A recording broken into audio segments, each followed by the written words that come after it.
Hello my dear students, Gayatri Vidya Mandir उच्च माध्यमिक विद्यालय सांचौर जिला जालौर के हमारे इस YouTube चैनल पर आप सभी का एक बार फिर से स्वागत है। प्रिय विद्यार्थियों, आज हम कक्षा 8 की विषय गणित अध्याय 11 क्षेत्र मिति इसके प्रश्नावली 11.1 के सवाल हल करना सीखेंगे। बच्चों, चूंकि इस प्रश्नावली के कल हमने आपको कुछ सूत्र लिखाए थे और कुछ सूत्र ऐसे हैं जो कि हमने पिछले कक्षाओं में पढ़े हैं, जैसे वर्ग का क्षेत्रफल, वर्ग का परिमाप, आयत का क्षेत्रफल, आयत का परिमाप। ये पिछली कक्षाओं में हमने अध्ययन किया कक्षा 6 और 7 में, तो वो भी इसमें काम आएंगे भी। अब देखो, आप इसका सवाल नंबर 1 हमारी पुस्तक में क्या लिखा है, जैसा कि संलग्न आकृति में दर्शाया गया है, एक आयताकार और एक वर्गाकार खेत के माप दिए हुए हैं। देखो बच्चों, ये वर्गाकार खेत है और वह एक आयताकार खेत है। इस वर्गाकार खेत की भुजा 60 मीटर की है और उस आयताकार खेत की लंबाई 80 मीटर दे रखी है। ठीक है, अब ध्यान देना, यदि इनके परिमाप समान हैं तो किस खेत का क्षेत्रफल अधिक होगा। ये वर्गाकार खेत है और वह आयताकार खेत है, और हमारे सवाल में इस वर्गाकार खेत की भुजा का मान दिया हुआ है और आयताकार खेत की लंबाई का मान दिया हुआ है, और सवाल में यह भी दिया हुआ है कि दोनों खेतों के परिमाप समान है। आगे लिखा है किस खेत का क्षेत्रफल अधिक होगा, ये हमारा मुख्य सवाल है। राइट, तो देखो हम लिखेंगे सबसे पहले ध्यान से, वर्गाकार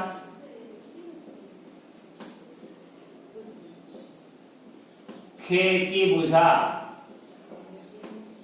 बराबर कितनी है, 60 मीटर। इसलिए वर्गाकार खेत का परिमाप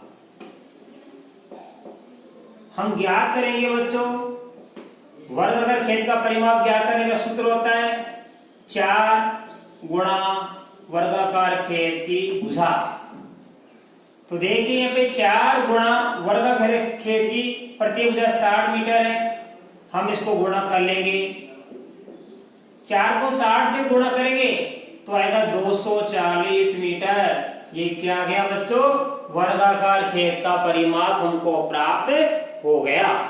राइट, अब देखो बच्चों, हमारे प्रश्न में ये लिखा है कि वर्गाकार खेत का परिमाप आयताकार खेत के परिमाप के समान है। अब हम लिखेंगे, देखो यहाँ पे आयताकार खेत की लंबाई बराबर दे रखी है 80 मीटर और आयताकार खेत की चौड़ाई नहीं दे रखी, तो ये चौड़ाई हम मान लेंगे बच्चों x मीटर। ये चौड़ाई हम क्या मान लेंगे, x मीटर। माना आयताकार खेत की चौड़ाई बराबर x मीटर। अब हमारे प्रश्न में क्या लिखा, देखो प्रश्नानुसार दोनों खेत का परिमाप समान है। आयताकार खेत का परिमाप बराबर है वर्गाकार खेत का परिमाप के। वर्गाकार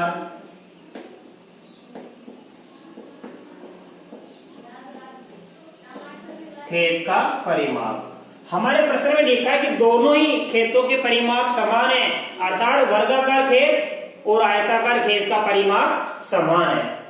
अब हम लिखेंगे आयताकार खेत के परिमाप का सूत्र क्या करेंगे, देखो 2 गुणा कोष्टक में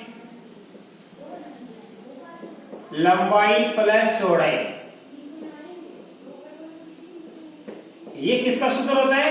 आयत के परिमाप का, बराबर वर्गाकार खेत का परिमाप तो मेरे पास दिया हुआ है कितना? 240 मीटर। तो यहां लिख देंगे 240 मीटर। अब देखिए 2 गुणा लंबाई का मान कितना दिया हुआ मेरे पास? आयत की लंबाई, आयताकार खेत की 80 मीटर, और चौड़ाई लिख देंगे x मीटर, बराबर 240 मीटर। अब देखो यहां से ये संख्या किससे गुणा हो रही है? 2 से। ये संख्या किससे गुणा हो रही है? 2 से। तो आपको समीकरण में सिखा रखा है कि गुणा किस में बदल जाता है? भाग में। तो 2 का भाग दे देंगे 240 में, 120 आ जाएगा।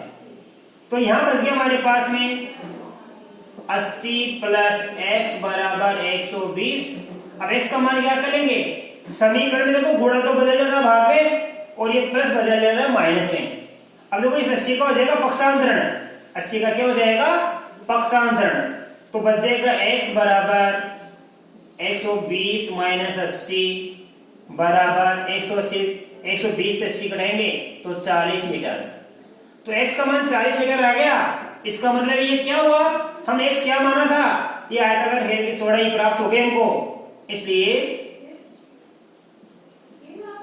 आयताकार खेत की चौड़ाई बराबर हमको प्राप्त हो गई 40 मीटर। अब हमारे सवाल ये पूछा है कि बताओ दोनों खेतों में से किसका क्षेत्रफल अधिक है? वर्गाकार खेत और आयताकार खेत के परिमाप तो समान है, लेकिन हमें यह पता करना है कि दोनों में से कौन से खेत का क्षेत्रफल अधिक है। तो दोनों खेत का हम क्या करेंगे? क्षेत्रफल हम लिखेंगे। इसलिए आयताकार, पहले किसी का ज्ञात कर लो, चाहे वर्गाकार का ज्ञात कर लो चाहे आयताकार का ज्ञात कर लो। आयताकार खेत का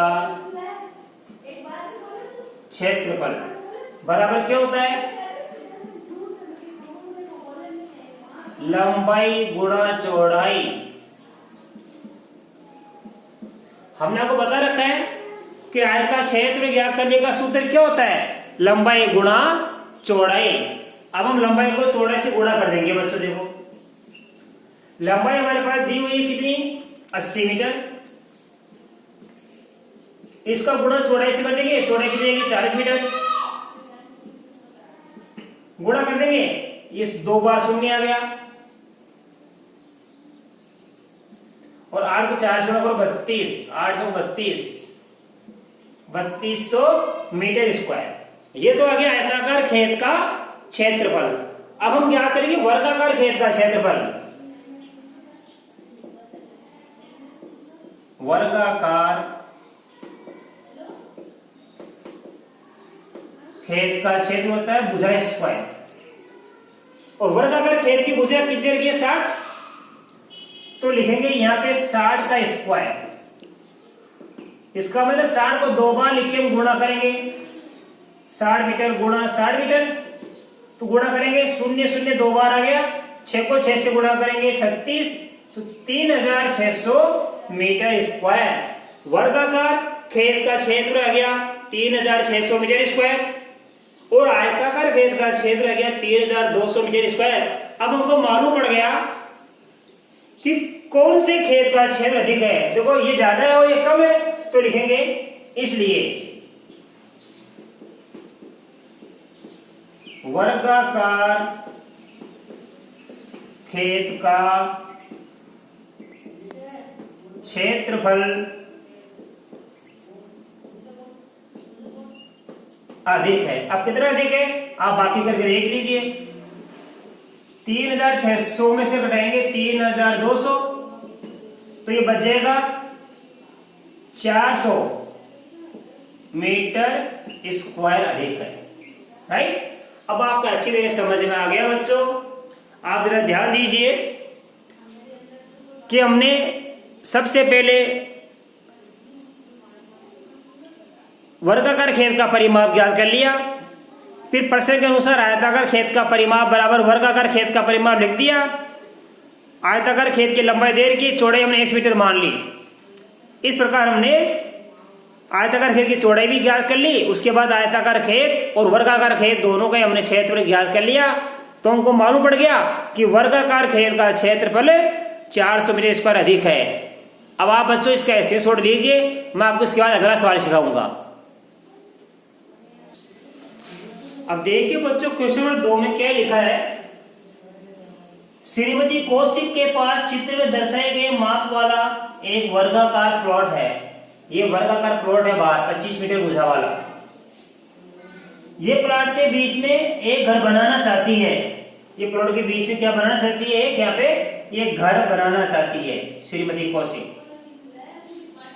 ठीक है। घर के चारों ओर एक बगीचा विकसित किया गया है। ये चारों ओर क्या है? यहाँ पे एक ये बगीचा है।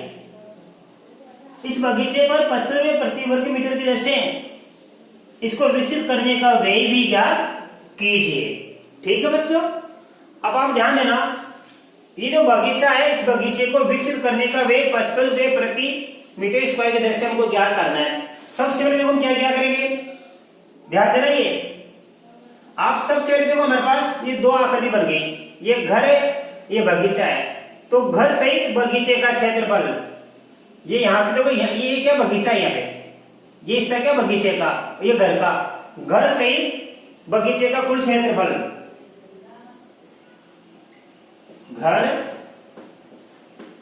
सहित बगीचे का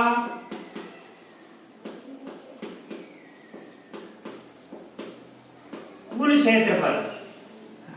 ठीक है, तो यहां से भुजा कितनी पूरी 25 मीटर है। इसमें ये बगीचा पूरा आ गया, इसमें घर भी आ गया शामिल। तो यहां से ये वर्गाकार है, तो यहां लिखेंगे हम ए स्क्वायर। अब देखो यहां पे हमारे पास बगीचे की यहाँ पे भुजा कितनी रखी है 25 मीटर, और यहां ध्यान देना ए बराबर कितना है 25 मीटर।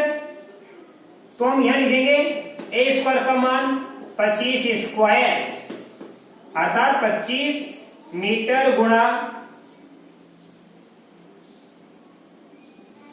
25 मीटर। 25 को 25 से गुणा करेंगे 625 मीटर स्क्वायर हो गया घर सहित बगीचे का क्षेत्रफल। अब हम लिखेंगे देखो यहाँ पे घर की लंबाई बराबर कितनी है बच्चों? घर की लंबाई यहां से लेके 20 मीटर है और चौड़ाई कितनी है 15 मीटर, तथा घर की चौड़ाई कितनी है 15 मीटर। इसलिए अब हम ज्ञात करेंगे घर का क्षेत्रफल। घर आयताकार है तो लंबाई गुणा चौड़ाई, लंबाई गुणा चौड़ाई कितना है यहां पे? अब आप ध्यान देना, लंबाई है 20 मीटर और चौड़ाई है 15 मीटर। 20 को 15 से गुणा करेंगे, शून्य की शून्य, 15 दूना 30, 300 मीटर स्क्वायर हो गया। अब यदि हम इस घर को छोड़ देंगे, इस घर सहित जो बगीचे का क्षेत्रफल है हमारे पास, इसमें घर का भी शामिल है। घर का कितना 300, ये 300 वाला इसमें से कम कर देंगे तो हमारे पास बगीचे का क्षेत्र बच जाएगा। इसलिए घर को छोड़कर